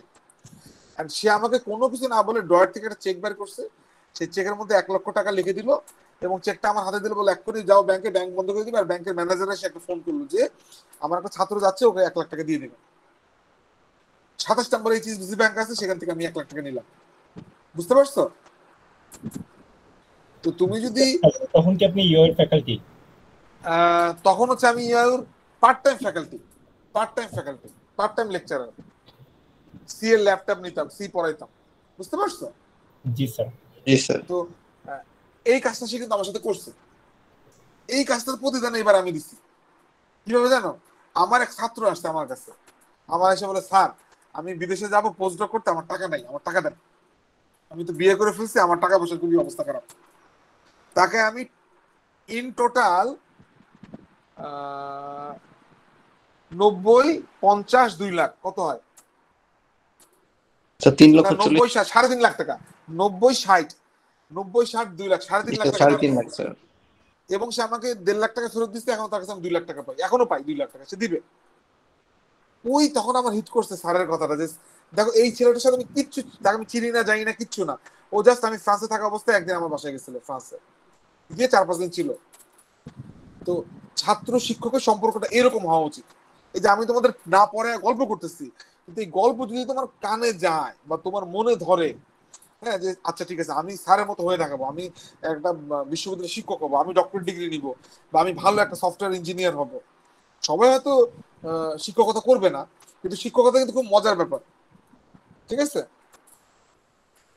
বুঝতে পারছো? জি স্যার। আচ্ছা স্যার মফিজ স্যারের কথাটা শুনে বেশ ভালো লাগলো। বুঝি না, আবার বলো। স্যার মফিজুর রহমান স্যারের কথা, এই কাহিনীটা শুনে বেশ ভালো লাগলো। স্যারের না প্রতি ট্রু, রেসপেক্ট বেড়ে গেছে। এবং আমি কিন্তু তার কাছ থেকে শিখছি, এবং সেই কাজটা কিন্তু আমি করছি আমার ছাত্রের সাথে। স্যার জি মানুষ এত ভালো হয় মাঝে মাঝে, মানে মানে বিশ্বাস হয় না স্যার। খুবই সিরিয়াসলি আমি ভালো এই কাজটা স্যার। করছি, এবং আমি চিনি না জানি না একটা ছেলে 3.5 লাখ টাকা ধার দিছি, সে অলরেডি আমার 1.5 লাখ টাকা ফেরত দিচ্ছে, আবার 2 লাখ টাকা ফেরত দিবে। ব্যাপারটা বুঝতে পারছো? মানে চেঞ্জ, বিশ্বাস স্যার। বিশ্বাস, টোটালি বিশ্বাস। এখনো তার কাছে আমি 2 লাখ টাকা পাই। তো আমার আম্মার যখন ক্যান্সার হয়েছে 2007 সালে, আমার পিএইচডি সুপারভাইজার জাহাঙ্গীরনগর বিশ্ববিদ্যালয়ে জাহিদ স্যার, জাহিদুর রহমান, প্রফেসর জাহিদ, সেও ওয়ান্ডারফুল একটা মানুষ, মানে খুবই বড় মাপের মানুষ। তো ওনার কাছে আমি কোনো টাকা ধার নেই নাই। মফিজ স্যারের কাছ থেকে আমি 2 বার নিয়েছিলাম, 1 লাখ টাকা, 2 লাখ টাকা। এবং এই মফিজ স্যারের টাকা আমি আবার পরে 50 টাকা শোধ দিয়ে দিচ্ছি, স্যার চাইতে হয় নাই। এবং দেখো তখন স্যার হচ্ছে, আমি যখন ফ্রান্সে গেছি তখন স্যার প্রভিসি, আমি টাকা তাকে মানিগ্রাম করে পাঠাইছি, মনে আছে? যে তোমার এটা কি বলে, ওয়েস্টার্ন ইউনিয়ন মানিগ্রাম, এরকম কিছু একটা দিয়ে পাঠাইছিলাম টাকা, বুঝছো? জি স্যার। আর টাকা তুলতে গেলে তো নিজে দেখতে হবে, ওই টাকা অন্য কেউ দিয়ে তুলাইতে পারবে না। জি এবং স্যার। স্যার নিজে গিয়ে টাকাটা তুলছে, এবং স্যার কিন্তু কোনো টু শব্দ করে না যে বেটা তুই বেয়াদব, তুই বেটা তোর ভাইয়ের নামে, তোর ভাইয়ের কাছে টাকাটা বাড়িতে পারতি, তোর ভাই এসে আমার আমি যদি কারেন্ট আকারে 50,000 টাকা পাঠাবো, ওইটা আবার হারাই যাবে বা দিবে না, আর এক ভেজাল। বুঝতে পারছি? আমি সরাসরি স্যারের নামে পাঠাইছি, এবং স্যার সরাসরি সে গিয়ে তুলে নিয়ে আসছে, সে কিন্তু কোনো রাগ করে নাই বা কোনো কিছু বলে নাই। মানে মানে অ্যাজ এ ভাইস চ্যান্সেলর সে কিন্তু এটা করছে ছাত্রদের জন্য, এবং আল্লাহ তাআলা তাকে ঠিকই রেওয়ার্ড দিচ্ছে। সে আজকে দেখো এত বড় একটা বিশ্ববিদ্যালয়ের ভিসি, তার কত সম্মান। বুঝতে পারছো? মানে তুমি যদি ওপেন জি হার্টেড স্যার। না হও, তোমার হৃদয়টা যদি বড় না হয়, আল্লাহ তোমার বড় বানাবে না।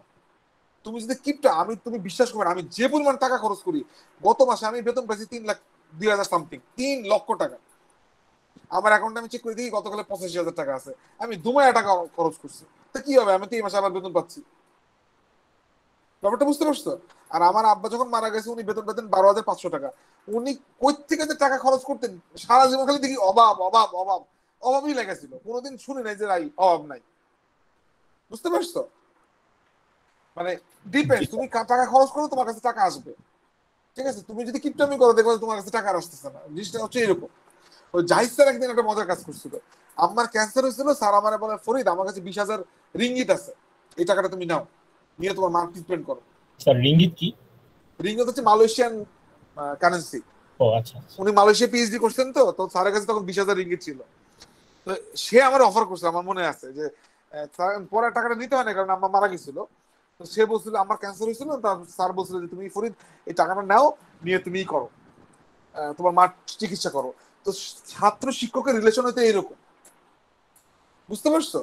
মানে তোমাদের মানে মানে তোমাদের যেটা হচ্ছে যে তোমাদেরকে আমার সন্তান হিসেবে ট্রিট করতে হবে, যেটা আমার সন্তান, এটা আমার কেরিয়ার, এর এর এর এর সবকিছু, এর বকা দেই যা করি এইটা। আবার তোমাদেরকেও সম্মান করতে হবে যে এ আমার বাবা মার পরে আমার শিক্ষক। আর তোমার আমি বকা দেই, আর তুমি কি ইউনিভার্সিটি কমপ্লেন করো যে ফরিদ স্যার তো আমার কইছে আমি প্রাইভেট ইউনিভার্সিটি পড়ি, এইবার আমার কেন এটা কইলো, এটা আমার মা প্রেসিডেন্সে লাগছে। আর এবার তুই তো পড়স প্রাইভেট ইউনিভার্সিটি, তাহলে তুই কি পাবলিক ইউনিভার্সিটি পড়িস? বুঝছো? গত সেমিস্টারে আমি এক ছেলের বকা দিছি ক্লাসে, এমনি যে আমার মেয়ে হয়েছে, মন মেজাজ ছিল খারাপ, হাসপাতালে দৌড়াদৌড়ি করতে হয়েছে। বেটা তুই পড়, কিছু একটা নকল করছে বা কিছু একটা করছে, ওরা আমি বকা দিছি, সে গিয়ে ইউনিভার্সিটি কমপ্লেন করছে। হ্যাঁ, একেবারে বুঝলি মহোদয় বরাবর, মনে করে এরকম টপ, যে ফরিদ স্যার আমারে কেন কইলো আমি প্রাইভেট ইউনিভার্সিটি পড়ি, আমার এটা মান সম্মান লাগছে। তাহলে তুই তো আরো নিজে ছোট হইলে, তুই তো আসলে পড়স প্রাইভেট ইউনিভার্সিটি, তুই পাবলিকে পড়িস, বলো এটা মেজাজ খারাপ লাগে না? এবং আমি যে কি কষ্ট পাইছি, মানে আমি মনে অনেক দুঃখ পাইছি যে তোমাদের জন্য এত কিছু করি, না পড়াইয়া গল্প করি, এরপরে যদি আমাদের তোমরা বলো যে আমি, আচ্ছা এই শিক্ষকরা তো শাসন করবে, নাহলে শিক্ষকরা ভালোবাসবে কেন? বুঝতে পারছো? জি স্যার। দেখবো যে আজকে তোমরা কিন্তু মানুষ হও নাই। দেখো তোমরা প্রত্যেকে প্রাইভেট বিশ্ববিদ্যালয়ে পড়ো, এর একমাত্র কারণ হচ্ছে তোমাদের জীবনে সোহাগটা বেশি ছিল, শাসনটা কম ছিল। বাবা মা শাসন করছে কম, সোহাগ করছে বেশি।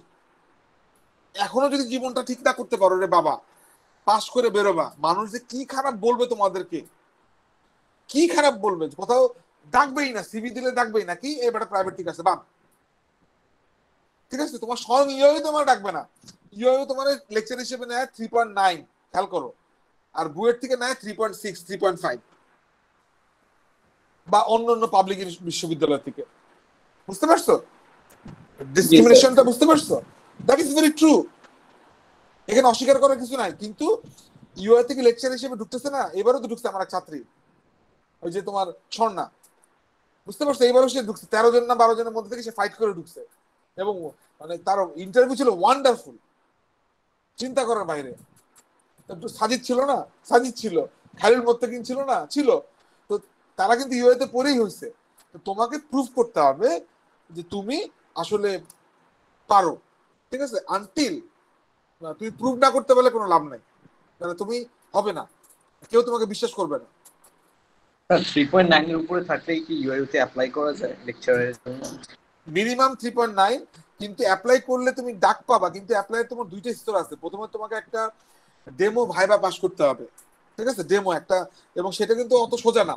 তুমি পরীক্ষা অনলাইন বলো বা অফলাইন বলো, ক্লাসরুমে আসার পরে আমরা মনে করো সামনে প্রায় আমাদের ডিপার্টমেন্ট এখন 12 জন ডক্টরেট টিচার, এই 12 জন বসে থাকে, র্যান্ডমলি তোমাকে একটা টপিকস দেওয়া হবে, random unknown topics, and you will get 1 to 2 minute times to prepare yourself, এবং তোমাকে ওই জিনিসটা ইংলিশে কথা বলতে হবে, প্রেজেন্ট করতে হবে, বুঝতে পারছো? বোর্ডের মধ্যে you will be given marker and কি বলবো, ওই যে তোমার ডাস্ট, কি বলে, মার্কার আর তোমার ডাস্টার, এবং তুমি বোর্ডে গিয়ে আমাদেরকে পড়াইতে হবে, বুঝতে পারছো? 5 to 10 মিনিটস, হালুয়া বাইরে হয়ে যায়। আর ইউআই ছাত্র হইলে হালুয়াটা আরো বাইরে হয়, কারণ ও তো আমাদের চেনে।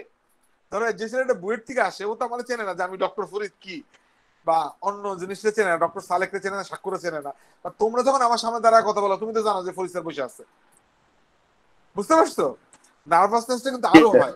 তো এই প্রথমে এই জিনিসটাতে মানে পাস করতে হয় বা ভালো করতে হয়, দেন হচ্ছে তোমার ইন্টারভিউ। এবং ইন্টারভিউ বোর্ডটা যে খুব সোজা তা না, ইন্টারভিউ বোর্ডে কে থাকে, ভিসি প্রভিসি দুজনেই কিন্তু কম্পিউটার সায়েন্সের। তারপর হচ্ছে তোমার হেড অফ দ্য ডিপার্টমেন্ট সালেক ভাই, উনি কিন্তু মানে মানুষ খুবই ভালো, কিন্তু উনি কিন্তু সোজা না, শক্ত টাইপের লোক। ওনার কাছে কিন্তু তুমি তুলু করতে পারবা না, বুঝতে পারছো? থাকে কে, ডক্টর স্বাক্ষর থাকে, বা এখন যেমন আমাদের কোঅর্ডিনেটর ডক্টর সাদ্দাম উনি থাকেন। বাইরের থেকে দুজন এক্সটার্নাল থাকে, বুয়েট থেকে একজন আসেন, সম্ভবত ঢাকা ইউনিভার্সিটি বা নর্থ সাউথ থেকে একজন আসেন। তো তারা তোমাকে কোশ্চেন কইরা ফাটায় ফেলবে, it's not like a jokes, বুঝতে পারছো? এবং কোশ্চেন শুধু একটা সাবজেক্ট না, যে কোনো সাবজেক্টে যে কোনো কোশ্চেন, ওপেন কোশ্চেন একেবারে। যে নেটওয়ার্কিং এ ভালো সে নেটওয়ার্কিং থেকে কোশ্চেন করে, যে এআই ভালো সে এআই থেকে করে, কেউ সি প্রোগ্রামিং থেকে করে, বুঝতে পারছো? স্যার এগুলো কি ফুল পিএসসি ডিপার্টমেন্টের বেস নাকি আমাদের যে অন্যান্য জিনিসপত্র পড়ায় লাইক ম্যাথস, ইকোনমিক্স, ওইগুলো কি স্যার ইনক্লুড করে? ভাই কোনো কিছু বলা যায় না কোথা থেকে কোশ্চেন করবে, সব তুমি যে প্রায় 50 সাবজেক্ট পড়তেছো সেগুলা।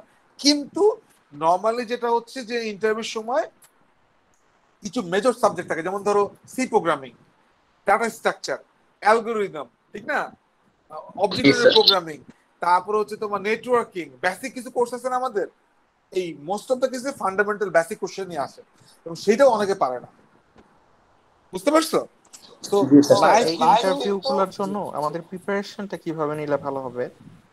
সিনিয়র ভাইদের সাথে কথা বলো, যেমন সাজিদ সে প্রিপারেশন নিচ্ছে, এবার স্বর্ণা টিকলো, জিজ্ঞাসা করো স্বর্ণা কিভাবে প্রিপারেশন নিচ্ছে, ও তো গতবার দিছিল হয় নাই। তো গতবার দিয়ে যখন হয় নাই তখন আমিও বকা দিছিলাম, সবাই ঝাড়ছে, ওই মেয়ে কি করছে নিশ্চয়ই মানে এইবার তার ইন্টারভিউ মানে কোশ্চেন করে তো রবটের মতো উত্তর দেয়, কোশ্চেন করে তো রবটের মতো উত্তর, তার মানে পুরো হারাই ফেলছে পুরো। এই বেসিক সাবজেক্ট গুলো সে খুব ভালো করে পড়ছে। এখন তুমি ধরো ডাটা স্ট্রাকচার পড়ছো কবে, ফার্স্ট সেমিস্টারে, ফার্স্ট ইয়ারে, অ্যালগরিদম পড়ছো ফার্স্ট ইয়ারে, 3 বছর আগে পড়ছো, আগে মনে আছে নাই? তার মানে এখন ওই ইন্টারভিউর জন্য তোমাকে আবার ডাটা স্ট্রাকচার, অ্যালগরিদম পড়তে হবে, কুইক শর্ট কি, মার্জ শর্ট কি, বাবল শর্ট কি, ঠিক না? জি স্যার। এক্সট্রিম প্রবলেম কি।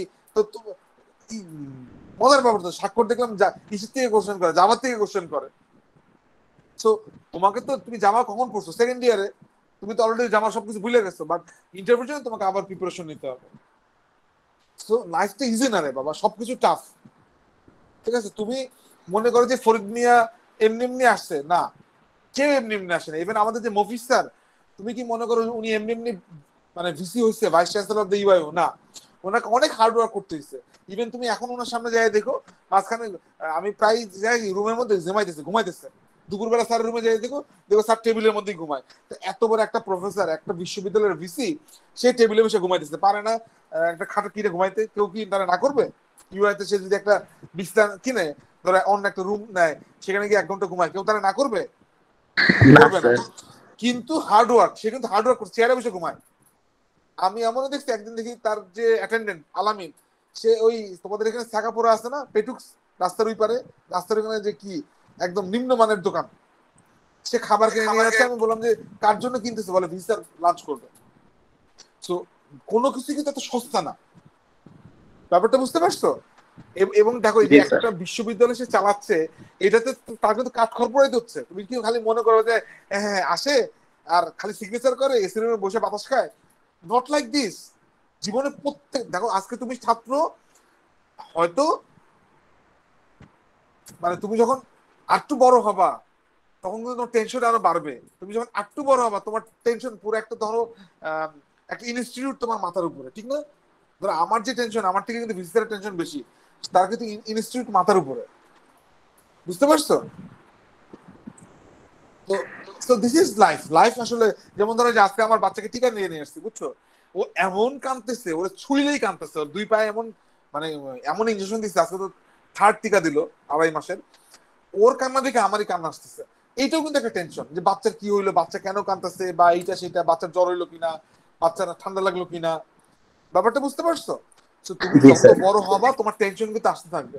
সো নাও তুমি লাইফটাকে এনজয় করো, বাট পড়াশোনাটাও করো। লেখাপড়া ছাড়া কিন্তু আমি প্রায় বলি, তোমরা যারা ইউএতে পড়ো, মোস্ট অফ দ্য ইউ কিন্তু মিডল ক্লাস ফ্যামিলি, মধ্যবিত্ত সংসার থেকে আসছো।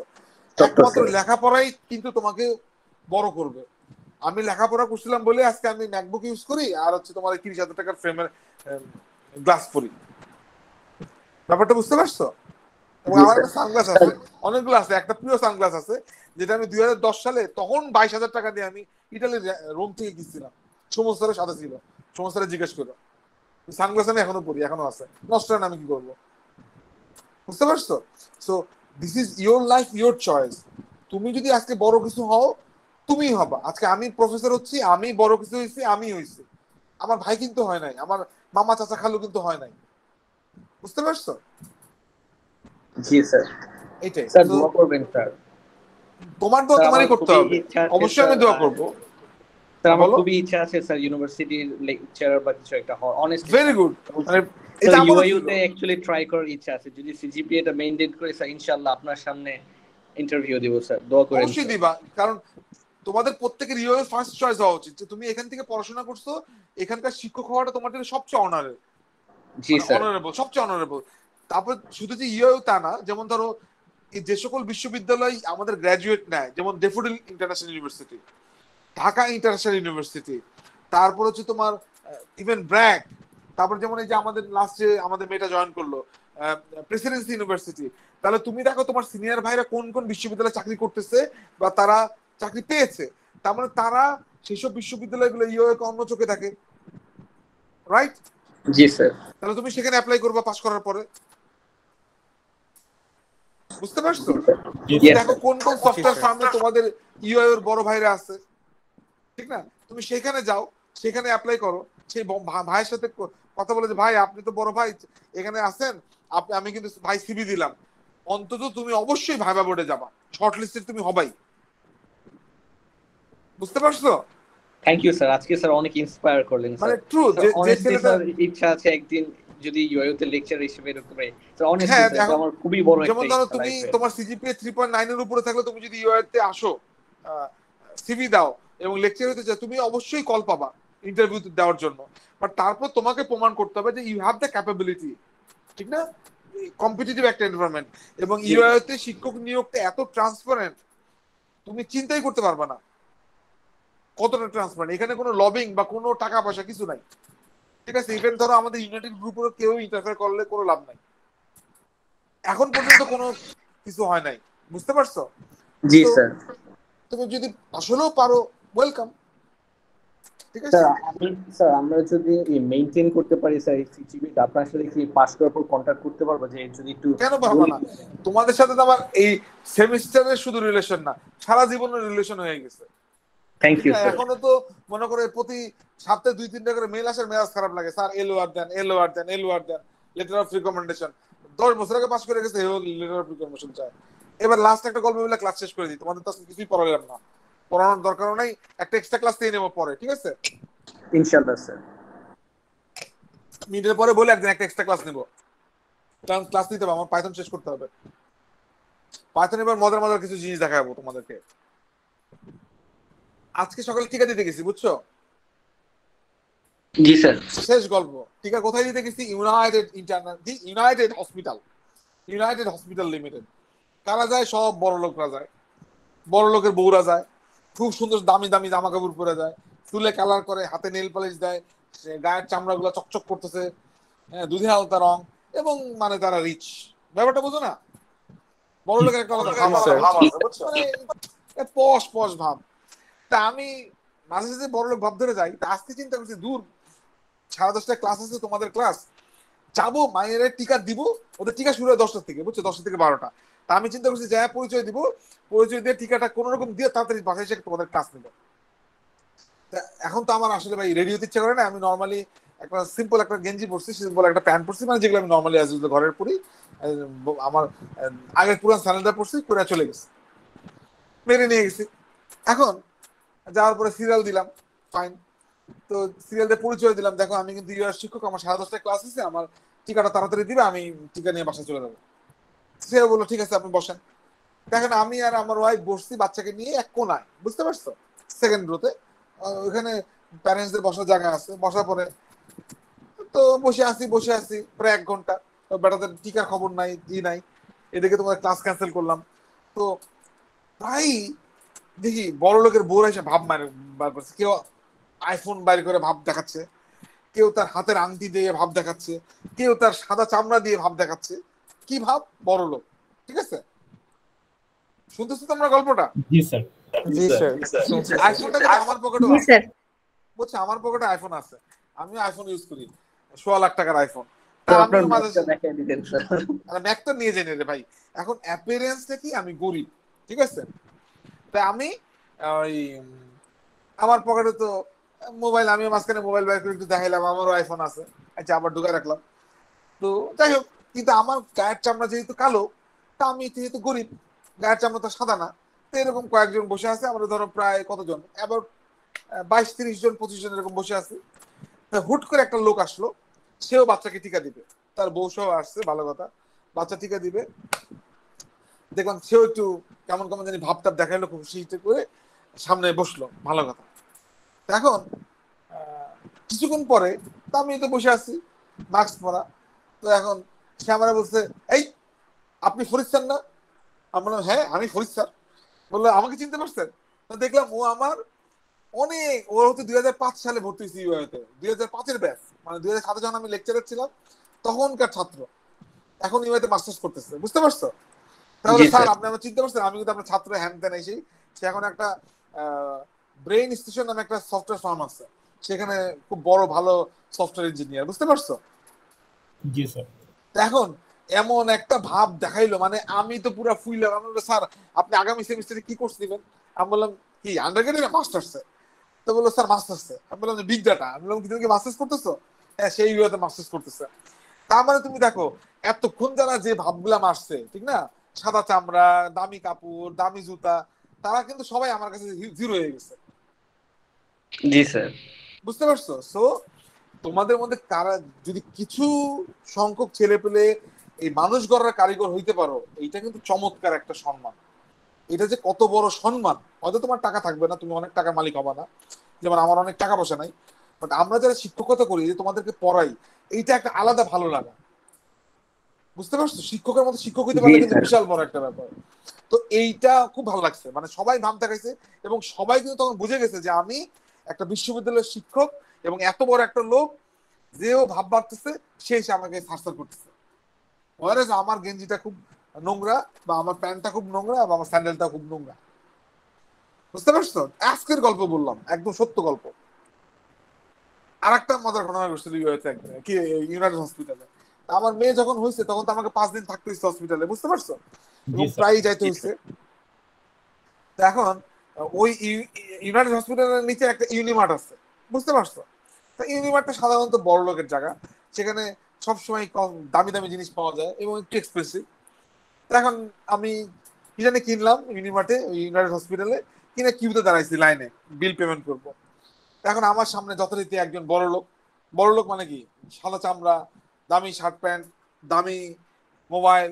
এখন সে গেল, এখন যে ওই ছেলেটা কাউন্টারে ছিল, মানে ক্যাশ কাউন্টারে, সে বলতেছে sir do you have a membership card.